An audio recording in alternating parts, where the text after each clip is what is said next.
नीति वचन अध्याय 1। दाऊद के पुत्र इज़राइल के राजा सुलेमान के नीति वचन। इनके द्वारा पढ़ने वाला बुद्धि और शिक्षा प्राप्त करे और समझ की बातें समझे और विवेकपूर्ण जीवन निर्वाह करने में प्रवीणता और धर्म, न्याय और निष्पक्षता के विषय अनुशासन प्राप्त करे। कि बोलों को चतुराई और जवान को ज्ञान और विवेक मिले। कि बुद्धिमान सुनकर अपनी विद्या बढ़ाए और समझदार बुद्धि का उपदेश पाए, जिससे वह नीति वचन और दृष्टांत को और बुद्धिमानों के वचन और उनके रहस्य को समझे। यहोवा का भय मानना बुद्धि का मूल है। बुद्धि और शिक्षा को मूर्ख लोग ही तुच्छ जानते हैं। हे मेरे पुत्र, अपनी पिता की शिक्षा पर कान लगा और अपनी माता की शिक्षा को ना तज, क्योंकि वह मानो तेरे सिर के लिए शोभायमान मुकुट और तेरे गले के लिए माला होगी। हे मेरे पुत्र, यदि पापी लोग तुझे फुसलाए तो उनकी बात ना मानना।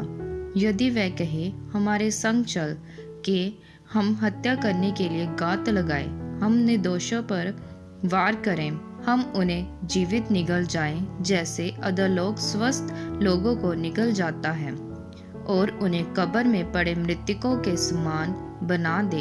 हमको सब प्रकार के अनमोल पदार्थ मिलेंगे, हम अपने घरों को लूट से भर लेंगे। तू हमारा सहभागी हो जा, हम सभी का एक ही बटुआ हो।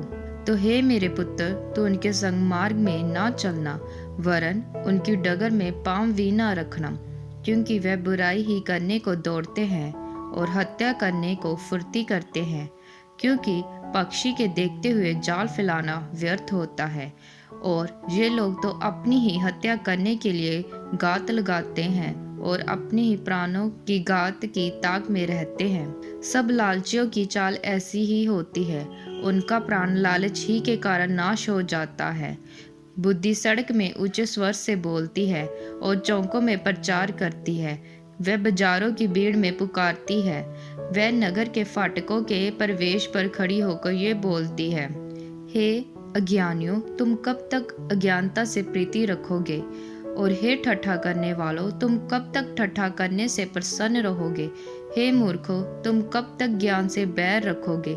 तुम मेरी डांट सुनकर मन फिराओ। सुनो, मैं अपनी आत्मा तुम्हारे लिए उंडेल दूंगी, मैं तुमको अपने वचन बताऊंगी। मैंने तो पुकारा परंतु तुमने इनकार किया, और मैंने हाथ फैलाया परंतु किसी ने ध्यान ना दिया। वरन तुमने मेरी सारी सम्मति को अनसुना किया और मेरी ताड़ना का मूल्य ना जाना। इसलिए मैं भी तुम्हारी विपत्ति के समय हंसूंगी, और जब तुम पर भय आ पड़ेगा तब मैं ठट्ठा करूंगी।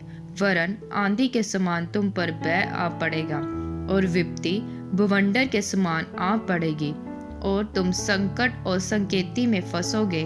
तब मैं ठट्ठा करूंगी। उस समय वह मुझे पुकारेंगे और मैं ना सुनूंगी। वह मुझे जतन से ढूंढेंगे परंतु ना पाएंगे, क्योंकि उन्होंने ज्ञान से बैर किया और यहोवा का भय मानना उनको ना पाया।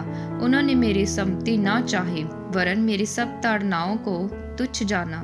इसलिए वे अपनी करनी का फल आप भोगेंगे और अपनी युक्तियों के फल से अगा जाएंगे। क्योंकि अज्ञानियों का भटक जाना उनके घात किए जाने का कारण होगा, और निश्चित रहने के कारण मूर्ख लोग नाश होंगे, और निश्चिंत रहने के कारण मूर्ख लोग नाश होंगे। परंतु जो मेरी सुनेगा वह निडर बसा रहेगा और विपत्ति से निश्चित होकर सुख से रहेगा।